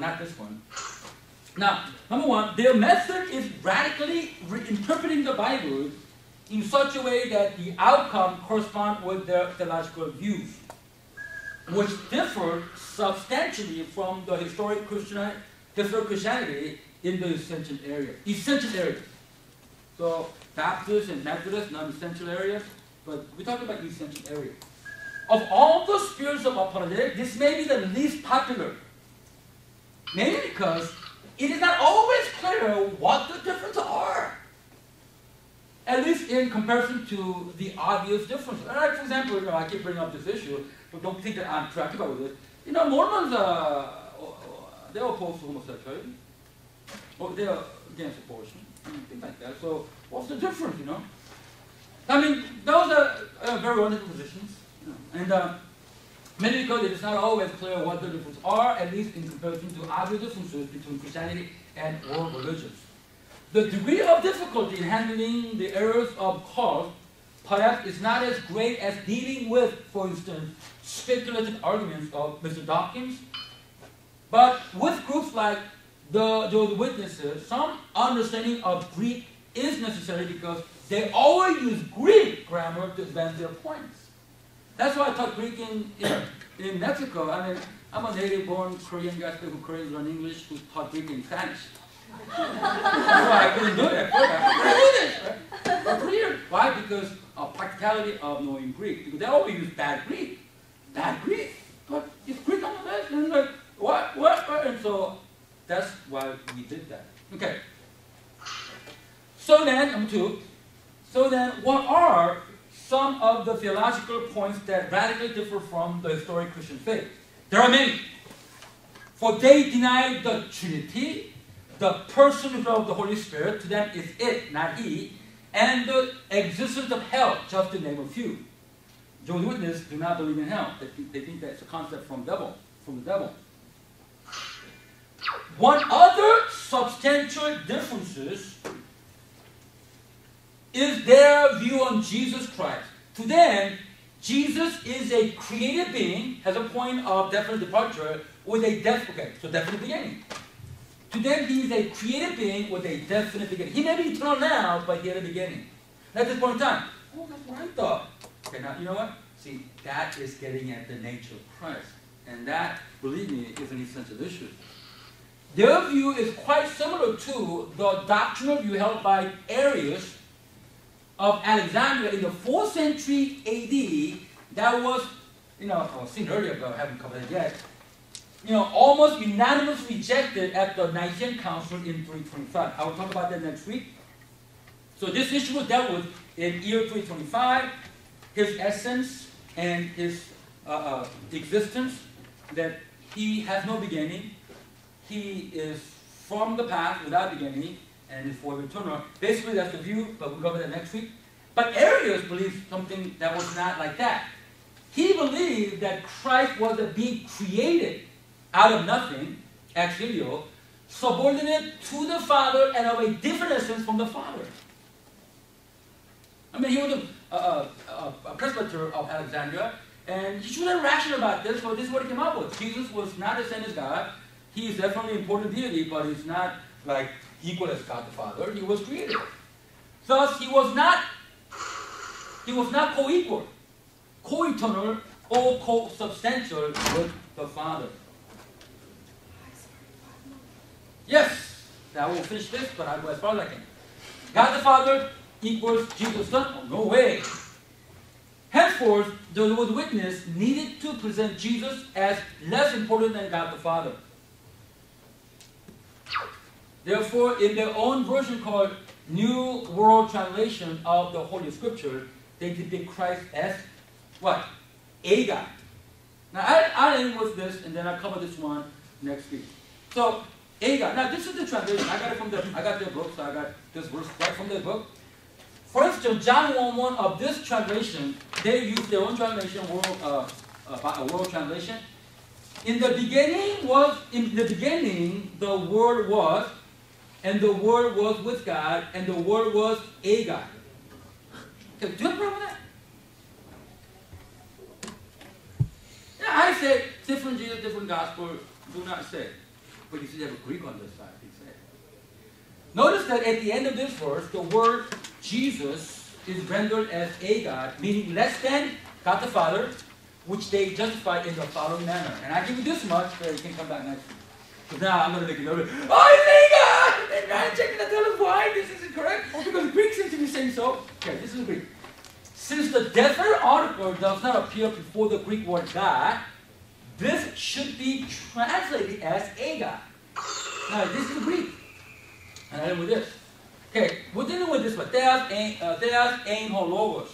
Now, the definite article should be here. Remember this one? It's called ho. Follow me? Ho. Ho. Oha. There are different scriptural parameters in the word ho. Now, that's a definite article nominative singular. It's not here. It's not here. It's not here! So it must be what? Indefinite article. A God. So they say, no definite article found there, so it must be a God. That's what they say. Now, it is true, there's no definite article. You gotta know some Greek grammar to do this one. It's very elementary, basically, but you gotta know some about Greek grammar to such a witness. First, you are in error. And then they don't consistently translate this type of a verse in the book either. Sometimes, most of the time, it comes out as the God in the Bible too. They only do it with this verse, because this is about really Christ. Other verses, they forget that they actually believe this. So their verse is the same as ours. So that kind of shows it. Oh, why they like not a God here then? Oh, they don't know because they don't really know Greek. They just know this verse Greek. So you help them to see that error. To say that Jesus is not a God, is the God. But then I don't have time to explain this. Okay, so one more time.